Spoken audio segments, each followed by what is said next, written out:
Welcome to my YouTube channel.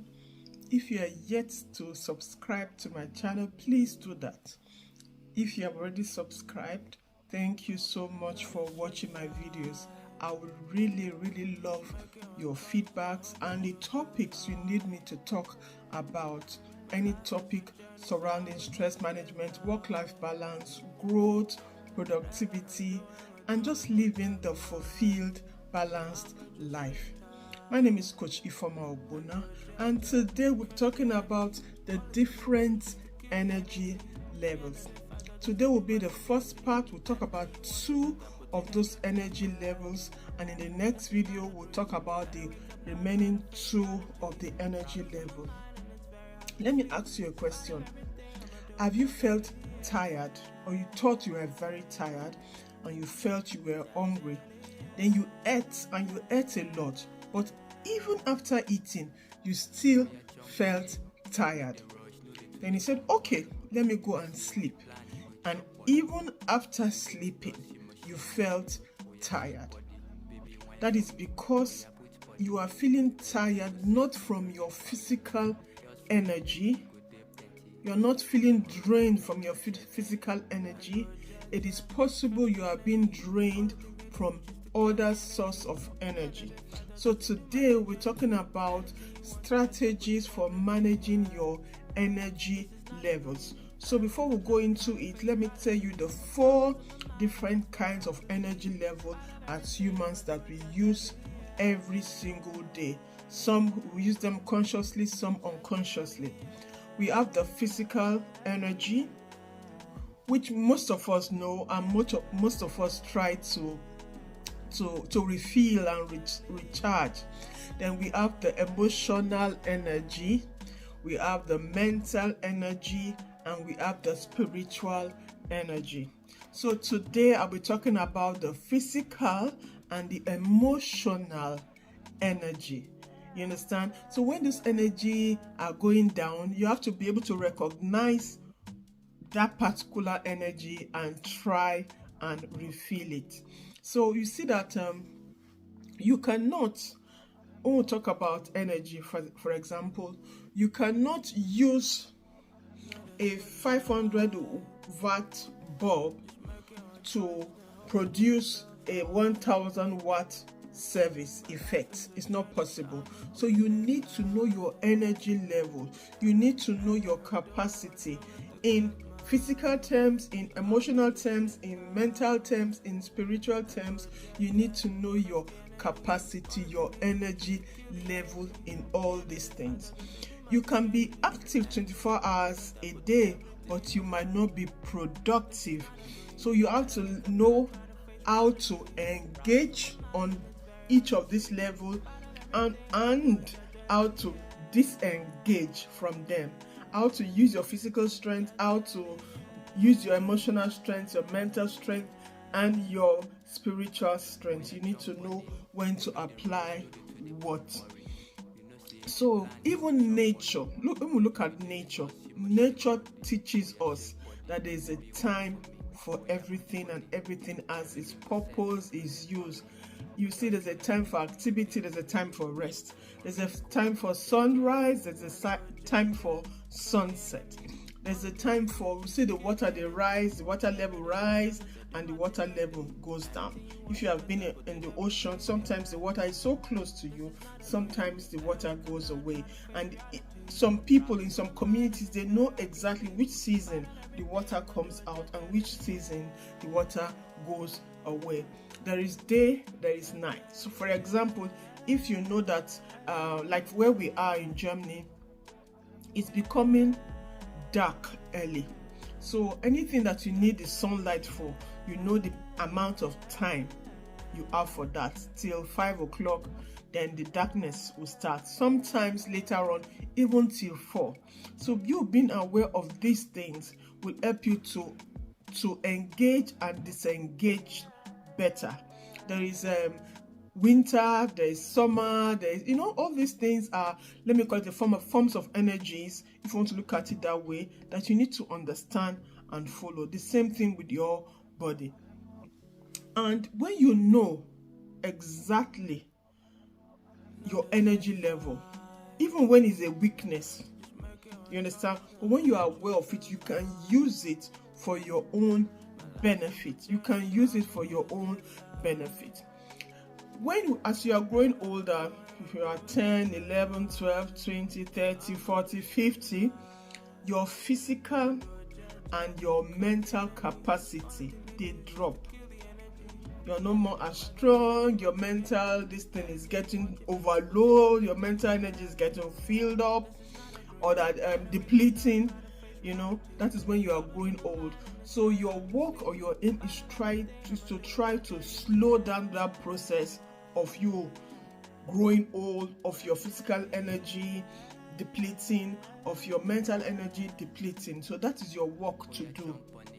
That is your aim, to slow this process, whereby your emotional and spiritual energy can deepen, can strengthen, can become more as you grow older.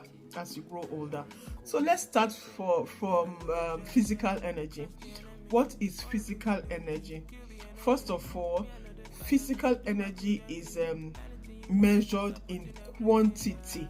How much quantity? It is measured in quantity, and it is the energy you need to carry out physical activity. For example, if they ask me to carry a 100 kilo weight, the energy I will need to carry that is my physical energy normally.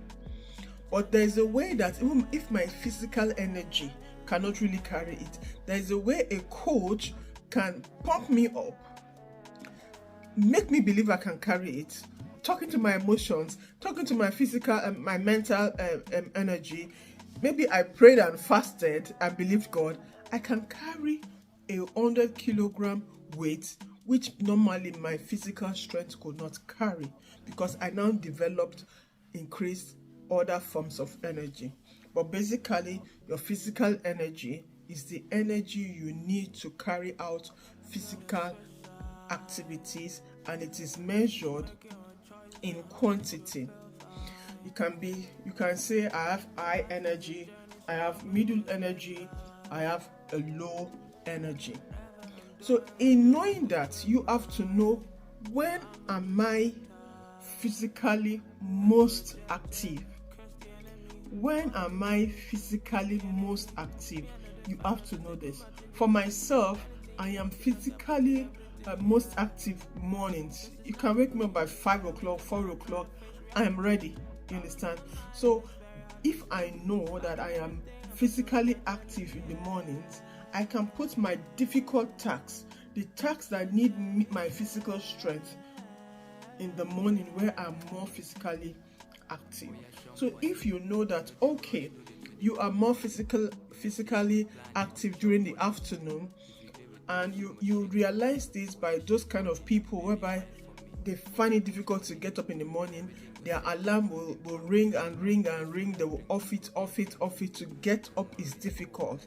And when they get up, they need a coffee, they need that, they need this to come to themselves. Those people, their physical energy is low in the morning, but by the time you see them in the afternoon, they are very active. And some people in the night. I once had a colleague that by 4-5 o'clock, our energy level drops drastically. You will see that she does not even have any stamina to finish the day. So you really need to know your energy level. When is your maximum energy level? Mornings, afternoon, or night? Then you can consciously put activities, difficult activities, when you have your maximum physical energy. We have what we call capacity. Capacity is how will I call it? Capacity is what entails, what contains in that. So in your physical energy, what is the capacity? What makes it to be full? What is contained in your physical energy? One, we have 4 things. 1, endurance, resilience, flexibility, and your strength. So your endurance is how long do you last? Do you have the ability to endure without giving up, without tearing or giving in? That's the first one. So you have to ask yourself, write it down. How enduring am I? Do I easily give up? Or can I take pressure? So how long can you last in different areas? That is one of the capacity markers of capacity for physical energy. So you have to go into you and see, in my energy, what is the endurance level? Some people can endure very well, while some others, by nature, they cannot. So if you have realized that by nature you cannot, you have to try and do things that will make you to be enduring, because sometimes we really just need to sit it out in some situations. Number 2, being resilient. How well can you bounce back? Life will always come and give us one blow, one challenge, one stress, one problem or the other. How good are you at coming back to your normal life even after that blow? Even after that blow, that is resilience. So you have to know it. Some people, they need time. Some people they have a particular situation that is overcoming, that is really overwhelming, but they talk to themselves, they have their affirmations, they do this, and they can be up and going the next day. While some people need time. Please, no judgment. We all have our strengths and our weaknesses. What we are trying to say here is self-awareness. When you are able to be aware of these things, you'll be able to handle situations better. Then have flexibility. This is where many people really miss it. You need to be able to adapt. You need to be able to modify. You need sometimes to be able to compromise. Look at the world, it's fast changing. How flexible are you to adapting to this change?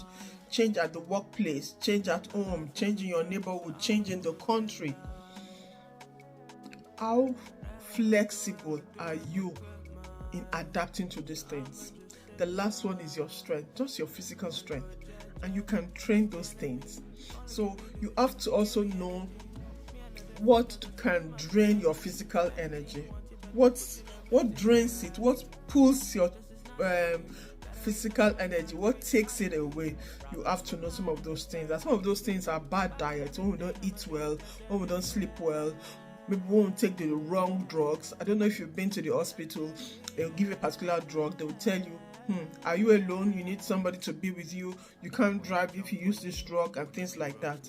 So some kind of drugs and medications can drain your physical energy. Some kind of hormones also can drain it or slow your physical energy. It has a lot to do with your your thyroid glands, for example. And alcohol or bad health can drain your energy. I keep saying health is not just wealth, health is life. The minute you have an health issue, it reduces your physical capacity, your physical activity, your physical capabilities is reduced once you have health issues. So how can you now renew this energy? So maybe you woke up in the morning, or maybe generally your energy is high, then through one thing or the other it depletes.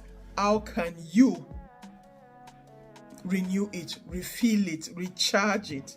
One, that's what they call deep breathing.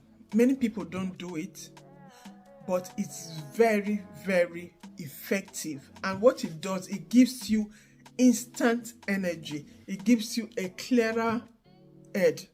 When you just feel in a particular situation, you just feel drained, take out time to breathe deep in and out. Especially when you breathe in, then you hold your breath, then you breathe out. So it's a 3-step process. You breathe in, you hold your breath, and then you breathe out. Breathing helps you to refill, renew, recharge your energy. Eating. It is very important that you eat healthy. It's recommended 5 healthy meals. I don't get to eat 5 healthy meals myself, but it's important to consciously, maybe I get to eat 4, maybe some nuts in the morning, a mango in the evenings, then two other meals. But it's recommended for you to eat 5 healthy meals, your breakfast, your brunch, or your break food, then your lunch, then in the evening you take something before you take your night food. That is recommended. But if you eat only 3 times, it's okay as long as it is healthy. The quantity of the food we eat matters. I love to eat a lot of food. Because of that, I try to put a lot of vegetables into my food so that it will give me the quantity that I need. Also, you need to eat at the right times. Don't eat too late into the night. Don't eat when you finish eating, you go and lie down, things like that. They recommend when you finish eating, be in a position of activity. It will help you to digest your food better. Don't eat too little. If you eat too little, you're not feeding your brain, and your brain needs food and oxygen. So you don't eat too little. Don't eat imbalanced food, only fat. Eat a balanced meal and drink a lot of water. Drink water. Sometimes in the medical field, we want to take blood from somebody. The person has blood, but the blood is not coming, not because they don't have enough fluid in them. So you need to drink a lot of water. Then sleep is another way to renew your energy. If you are the kind of person like me that I'm not a sleeping kind of person, still yet you need to force yourself to sleep, your body to relax in form of sleeping. It is recommended for adults 7 to 8 hours sleep, minimum 6 hours, but try and eat 7 hours of sleep and have sleeping habits. Before I can write into late in the night or watch a movie into really late in the night, and I still have to wake up early. This was not good for me. I had to have a shut down time whereby I off the light, off everything. I just put only my audio meditation, and I listen to it and I go to bed. You really need to have these times. Then you have your relaxation rituals, what you like. I love massages. You can read a book. The things that makes you to relax, you have to do it. It helps you to recharge, renew your energy. Another one you do, the last one, is exercise. You need to incorporate exercise. Today, we are doing in my Facebook group, we are doing a 5-day stress-free challenge, and on day 3 is movement, physical activity. Movement can help you to refill yourself. It is reducing stress, it's keeping you fit, and it's recharging you, refueling you, refilling your physical energy. And like I said in the day 3 of that challenge, you must not go to the gym. If you can go to the gym, very good, but you must not go to the gym. You need about 30 to 40 minutes brisk walking 3 to 5 times a week. Like for example, for me today, instead of me to have taken the bus, I took a walk, 20 minutes, 23 minutes walk down to the house. Those are the simple ways you can put in exercise in your daily life. Or you dance at home. You put on a nice music and dance some rumba, dance some things that would remove some energy, and take the staircase, things like that. Or you try and eat at least 6,000 steps in a day, at least. So that is for your physical energy. The second one, we have our emotional energy. Emotional energy has to do with how we feel about our past, about our present, about our future, about what is going on around us, about our relationships, about our work, about ourselves.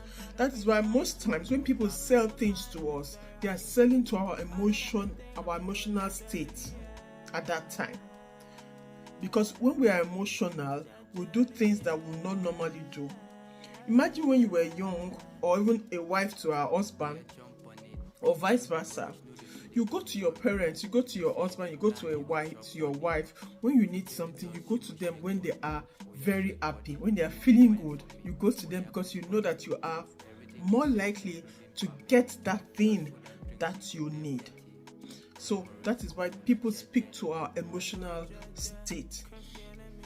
So an emotional state is defined by quality. Remember we said physical energy by quantity, emotional energy by quality. This means you need to be clearer, very, very clear about your emotions. You need more positive emotions in you than negative. I know that sometimes negative emotions will want to come up, but you need to consciously, actively reduce them and increase them with positive emotions. You see, many people are emotionally drained. It is even said that all the energy you and I need, the physical, emotional, mental, and spiritual, they even say that up to 70% of it comes from emotional energy. But I choose to believe that it's different from one person to the other, because some people are more physically fit, so that most of their energy comes in that physical state.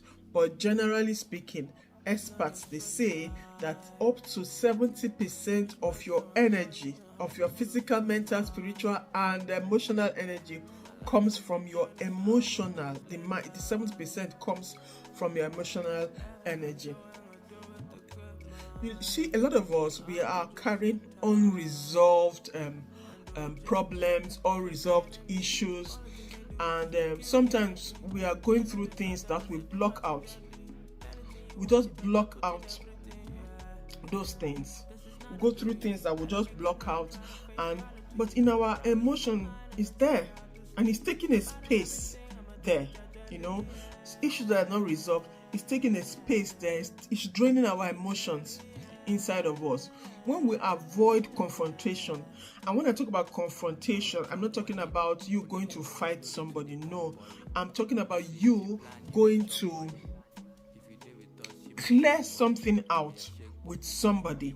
We need confrontations, we need explanations, instead of you holding resentment, holding anger, hurting yourself. You need to release those things, because those things are emotionally draining. They are emotionally draining. You need to also know that we need to make your relationship very healthy. You don't need many people, but you need some people. We all need someone. But remember, you don't need everybody. So any relationship that is draining you negatively, you need to put a boundary to it. You need to actively build. You can also change negative or you can change on healthy relationship. Put the right things into it. Put the right boundaries to make that relationship healthy. Take the space you can, because in any relationship, both husband and wife, friends, parents and their kids, there's always a giving and a taking. If you are always only giving, you are just draining out, and it will get to you sometime. A good relationship increases your emotional energy, and a deeper relationship can keep that energy very high. I don't know whether you have people that are rooting for you, people that are holding your back, people that are your fans, people that are really just pushing you. They're giving you power. Have you not seen that people go for a contest, maybe it's athletic contest or a singing contest or something, and they want to start, and they will tell the audience, yeah, come, for them to push them, and people will say, you can, and you see them doing, their energy, their emotional energy is increasing. That is what it does for you. And that is what healthy relationships need to do for you, instead of them to drain you. When they drain you out, it affects you, gets you under stress. So the markers of emotional energy are the things that can fuel it, the things that is contained in it is self-confidence. How good is your self-confidence? Are you bold enough to speak your mind? Are you bold enough? Is your head up high, or are you putting your head inside the sand? So self-confidence is one of the markers of emotional stability, emotional energy. Second, self-control. You must not always react the way you feel. How good can you control yourself? Helps you to increase your emotional energy. Empathy.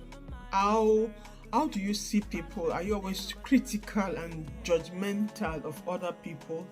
That can be draining or increase your energy, emotional energy levels. So what are the things that can renew this emotional energy level? There are so many things. One, giving to other people. Have you tried giving something to somebody? You feel good by giving out, and the person will be so grateful. It makes you feel good. That increases your emotional energy, increases your good feeling, happy hormones. When you listen more, instead of always talking, you listen more and talk less. When you are talking, you are draining, but when you just listen, take your time to listen to people, come to a place of calmness, it increases your emotional energy. It renews you patient, having patience in situations, not being so rash to decide and things like that is very important. Being able to respond instead of reacting immediately. Take out your time to see the situation. Take out your time to see it from the other person's own perspective. It will help. Forgiveness. I realized for me is that when somebody has hurt you and you always hold that person, you are suffering. It's draining. I recommend, I wrote a book, 47 Sailing Through Life, 47 life lessons. One of those lessons is forgiveness. We need to forgive, if not for the other person, for your own self. And someone said, forgiveness is like a living sacrifice. Yes, because for some people, you feel you really want to forgive them, and you have forgiven them, but anytime you come in contact with them, some kind of feelings rise up inside of you. In that situation, you need to speak it out again and say, I've forgiven you, I let go. So it's a living sacrifice. You continue to forgive it, and God sees that it's just difficult for you, but you're letting go, and to come to a time whereby you'll be totally free. Go on dates with your loved ones, go on dates with your colleagues, with your friends. Like I said, one of the capacity of emotional energy is confidence. So you have to try and increase your confidence. And part of the things that will help you to increase your confidence are be informed, be prepared, and have affirmations. Be informed, be prepared, and have affirmations. So that's where we'll stop today. Next time we'll talk about the mental energy and the spiritual energy. Give me your thoughts on the physical and emotional energy we talked about. Please do follow me on all of my platforms, on Facebook as Balanced Living Consulting, on Instagram, just write Coach Ife or Balanced Living Consulting and you'll find me. Check out all my courses and all my programs, and if you need any of them, contact us and would register you. For today, thank you so much. See you next time. Bye.